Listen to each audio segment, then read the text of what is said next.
같이 기도함으로 새벽기도 시작하겠습니다. 하나님 아버지 감사합니다. 하나님의 말씀을 매일 들으며 우리 인생을 다시 한번 돌아보고 내 뜻과 내가 원하는 방향으로 달려가기만 하는 인생이 아니라 하나님의 말씀 때문에 방향을 돌이켜 하나님이 원하시는 삶의 방향으로 돌아갈 수 있는 믿음의 결단의 하루가 되게 하여 주옵소서. 예수님 이름 받들어 기도합니다. 아멘. 오늘 말씀 예레미야 27장 1절에서 11절까지의 말씀입니다. 예레미야 27장 1절에서 11절까지의 말씀입니다. 유다의 왕 요시야의 아들 여호야김이 다스리기 시작할 때에 여호와께서 말씀으로 예레미야에게 임하시니라. 여호와께서 이와 같이 내게 말씀하시되 너는 줄과 멍에를 만들어 네 목에 걸고 유다의 왕 시드기야를 보러 예루살렘에 온 사신들의 손에도 그것을 주어 에돔의 왕과 모압의 왕과 암몬 자손의 왕과 두로의 왕과 시돈의 왕에게 보내며 그들에게 명령하여 그들의 주에게 말하게 하기를 만군의 여호와 이스라엘 하나님께서 이와 같이 말씀하시되 너희는 너희 주에게 이같이 전하라. 나는 내 큰 능력과 나의 쳐든 팔로 땅과 지상에 있는 사람과 짐승들을 만들고 내가 보기에 좋은 사람에게 그것을 주었노라. 이제 내가 이 모든 땅을 내 종 바벨론의 왕 느부갓네살의 손에 주고 또 들 짐승들을 그에게 주어서 섬기게 하였나니 모든 나라가 그와 그의 아들과 손자를 그 땅에 기한이 이르기까지 섬기리라. 또한 많은 나라들과 큰 왕들이 그 자신을 섬기리라. 여호와의 말씀이니라. 바벨론의 왕 느부갓네살을 섬기지 아니하며 그 목으로 바벨론의 왕의 멍에를 매지 아니하는 백성과 나라는 내가 그들이 멸망할 때까지 칼과 기근과 전염병으로 그 민족을 벌하리라. 너희는 너희 선지자나 복술가나 꿈꾸는 자나 술사나 요술자가 이르기를 너희가 바벨론의 왕을 섬기게 되지 아니하리라 하여도 너희는 듣지 말라. 그들은 너희에게 거짓을 예언하여 너희가 너희 땅에서 멀리 떠나게 하며 또 내가 너희를 몰아내게 하며 너를 멸망하게 하느니라. 그러나 그 목으로 바벨론의 왕의 멍에를 메고 그를 섬기는 나라는 내가 그들을 그 땅에 머물러 밭을 갈며 거기서 살게 하리라 하셨다라. 여호와의 말씀이니라 하시니라. 아멘.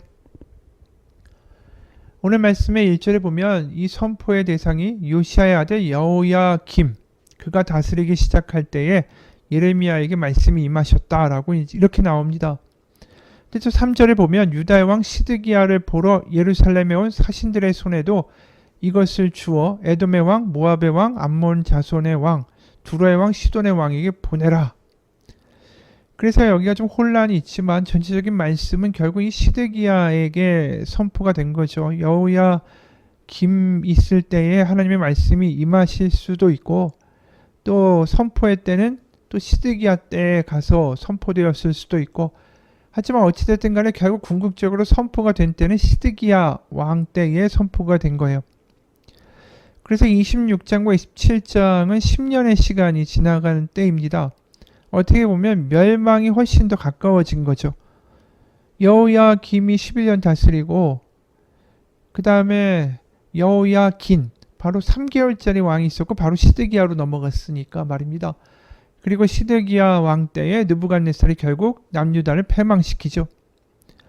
그러니까 결국 이제 시간표가 거의 이 멸망의 바로 직전까지 이르게 된 거예요.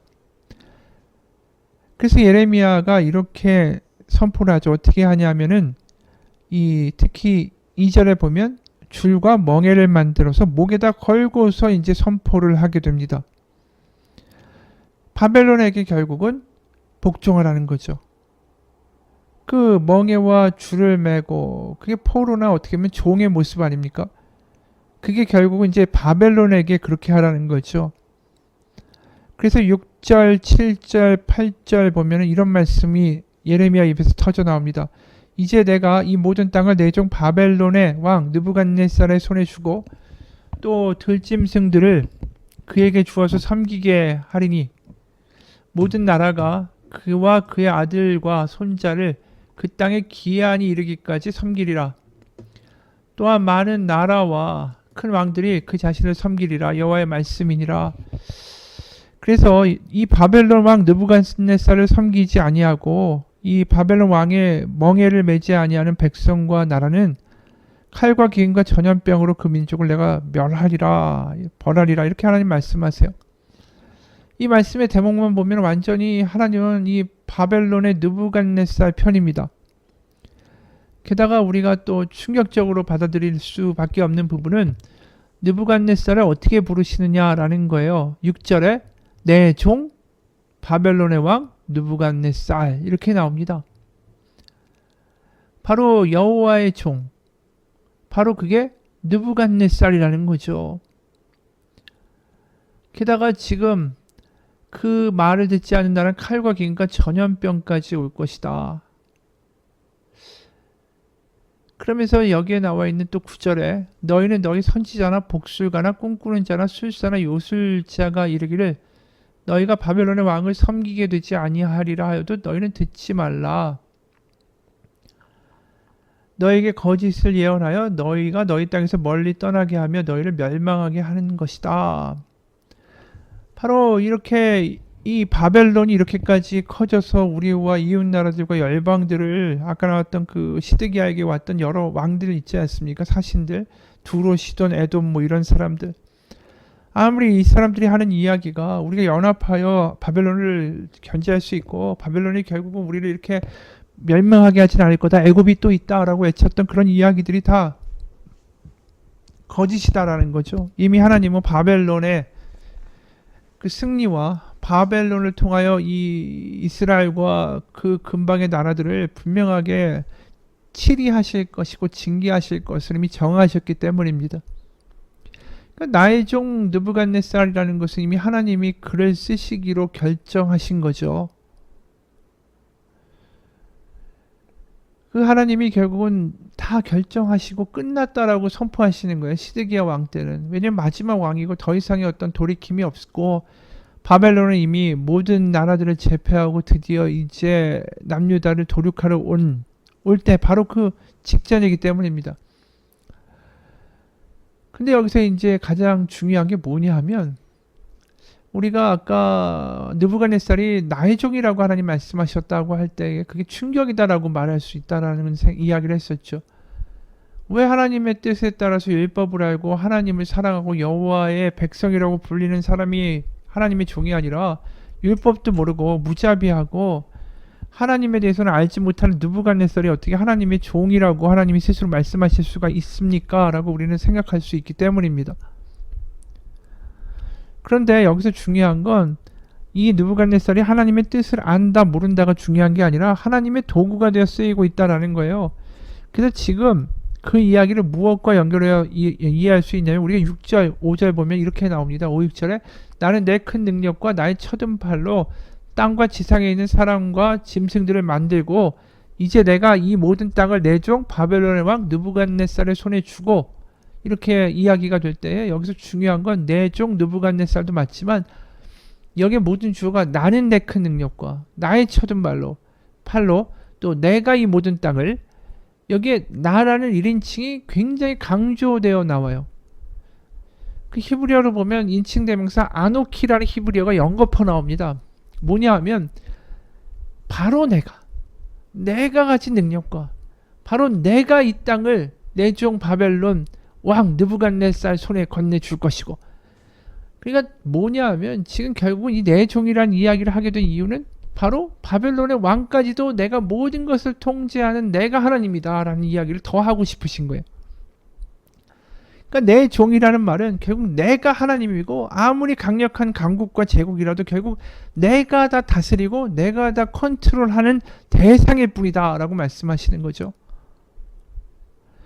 그래서 이제 앞으로 바벨론에 의해서 이 나라가 패망하게 되고 모든 것이 혼돈의 상태에 가고 마치 하나님이 안 계신 것 같고 하나님이 성전을 버리신 것 같고 예루살렘은 멸망하면서 이제 하나님의 모든 통치와 능력은 끝난 것 같이 보인다 할지라도 그게 끝이 아니라 하나님은 그럼에도 불구하고 그 바벨론의 왕까지도 다스리며 통치하시고 통제하시는 하나님이시다라는 거예요.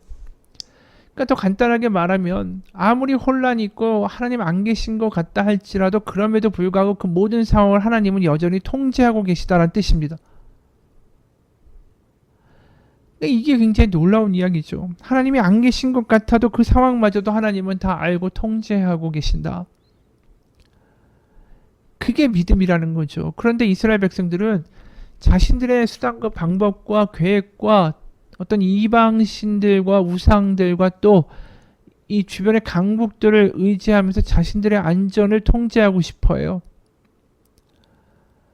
그러면서 애굽도 섬기고 이방신들도 섬기고 또 여러 가지 외교적인 정책을 피면서 동시에 성전에서 하나님이 있으니 예루살렘을 지켜주실 거다라고 하면서 또 거기서 열심히 제사도 드립니다.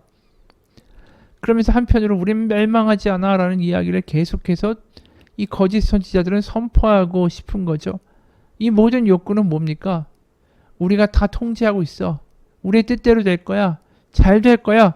걱정하지 마. 이 이야기를 스스로 자기 위안처럼 떠벌리고 있었던 거예요. 결국 불안하니까 결국 이 이야기가 필요한 거죠. 우리가 이 모든 상황을 이해하고 있고 완벽하게 인식하고 있고 통제하고 있다. 그 이야기를 하고 싶은 거죠. 믿고 싶은 거예요. 스스로 설득되고 싶은 거죠. 하나님은 이미 바벨론을 통하여 그 모든 것들을 그림을 그려가고 큰 계획을 세우셨는데도 말입니다. 결국 우리가 우리의 손으로 우리를 모든 안정과 복락과 나의 계획들을 확보한다는 게 얼마나 어리석은 건지 모릅니다. 차라리 풍랑이 불고 폭풍우가 불고 우리가 통제 불능의 상황이 된다 할지라도 그때 필요한 것은 오히려 믿음입니다. 하나님이 이런 상황 가운데도 모든 것을 통제하고 계시고 알고 계시다. 믿음이 필요한 때에 지금 이스라엘 백성들은 엉뚱한 짓을 하는 거예요. 자기 신의 손으로 이 상황을 통제하고 스스로 괜찮을 거야, 괜찮을 거야. 괜찮지 않죠. 언제쯤 돼야 하나님 앞에 그 통제권을 내어놓을 것인가, 하나님 앞에 엎드릴 것인가. 그게 믿음이라는 것을 아직도 이스라엘 백성들은 모르고 있다라는 것입니다. 이 이용규라는 선교사님이 내려놓음이라는 책을 썼는데 이분이 이런 글을 썼어요. 몽골은 한국보다 사회적으로 불안 요소가 많고 사회보장 제도도 잘 갖추어 있지 않다. 그래서 우리 가족은 건강이나 생명, 가족의 안전을 하나님께 의뢰하고 그분의 계획을 신뢰해야 함을 더 깊이 뼈저리게 알게 되었다. 몽골로 들어오려고 했을 때 아내는 아이들이 의료보험 혜택을 받지 못할 것을 두려워했다. 몇 년 전만 해도 몽골 종합병원에는 인큐베이터조차 갖추어 있지 않았다. 미국의 의료보험 제도의 혜택을 누리면서 키우다가 막상 의료체계가 갖추어지지 않은 환경으로 아이들을 데려간다는 게 아내를 너무 불안하게 했다. 그러다가 아내는 기도하다가 자신이 하나님보다 미국의 의료제도를 더 의지하고 있음을 뼈저리게 깨달았다. 하나님을 더 신뢰하고 자신이 통제하고자 했던 그런 욕구들을 내려놓아야 자유할 수가 있었다. 그래서 몇몇 다른 분들이 우리 집에 나중에 방문했을 때 아내에게 물었다. 여기 아파트 입구가 많이 어둡고 위험해 보이는데 혹시 나쁜 사람들에게 봉변을 당할까 두렵지 않습니까? 아내의 대답은 간단했다. 하나님의 허락 없이는 그런 일이 일어나지 않죠. 또 하나님이 허락하신다면 다 이유가 있게 마련이지요. 우리 부부는 적어도 하나님께 사명을 받은 사람은 그 사명이 닿을 때까지 하나님께서 결코 데려가시지 않는다라는 사실을 믿는다. 설령 우리를 데려가신다고 해도 그것은 그때가 하나님의 가장 완벽한 타이밍인 것을 신뢰한다. 하나님과 함께하는 삶이 가장 안전한 삶이다라는 걸 다시 한번 고백한다. 우리는 우리의 안전의 문제를 늘 주님께 의탁한다. 주님께서 우리의 안전에 관심이 많으시고 우리를 소중하고 존귀하게 여기신다. 그래서 우리의 문제를 맡겨드리기에 가장 합당한 분은 바로 하나님뿐이다. 사탄은 늘 우리에게 말한다. 우리에게 우리의 가족 안전 문제만큼은 네 손으로 통제하고 네 손으로 움켜쥐라며 우리를 계속 두려움으로 이끌어가지만 그 부분까지 모두 하나님께 맡길 때 우리는 정말 놀라운 평안을 경험할 수 있다. 이 선교사님의 이야기가 바로 그거죠. 바로 통제하고자 하는 우리의 욕구. 그래서 우리는 스스로의 안전을 확보하고자 하는 욕구. 그 욕구마저 하나님 앞에 내려놓고 이 불안과 알 수 없는 상황에도 모든 것을 통제하신 하나님이라는 고백을 하게 됐을 때 바로 그때 평안이 찾아온다라는 거죠. 오늘 바벨론이라는 나라가 공격해오고 남유다와 여러 나라들이 흔들린다 할지라도 그래서 정말 강력한 왕 느부갓네살이라고 공포의 대상이 될지라도 그는 결국 하나님의 종, 그는 결국 나의 종일 뿐이다. 내가 모든 것을 통치하고 내가 모든 것을 다스리고 내가 모든 것을 내 손 안에서 분명히 쥐고 있다. 걱정하지 말라. 내가 내 뜻, 바로 선한 뜻을 너 가운데 이룰 것이다. 오늘 그 말씀이 바로 나의 종 느부갓네살이라는 표현 가운데 들어있는 것입니다. 예루살렘과 이스라엘은 겁낼 수밖에 없는 무지막지하게 커다란 거인처럼 보이는 느부갓네살. 자신들의 생사여탈권을 가지고 있는 왕 같은 그러한 존재도 결국 하나님 앞에서는 조그마한 종일 뿐입니다. 모든 것은 하나님이 통치하고 계시다. 하나님 손에 우리의 인생을 맡겨드리고 기도하면 기도할수록 우리는 그곳에서 하나님이 주신 놀라운 자유를 경험하게 될 거라고 믿습니다.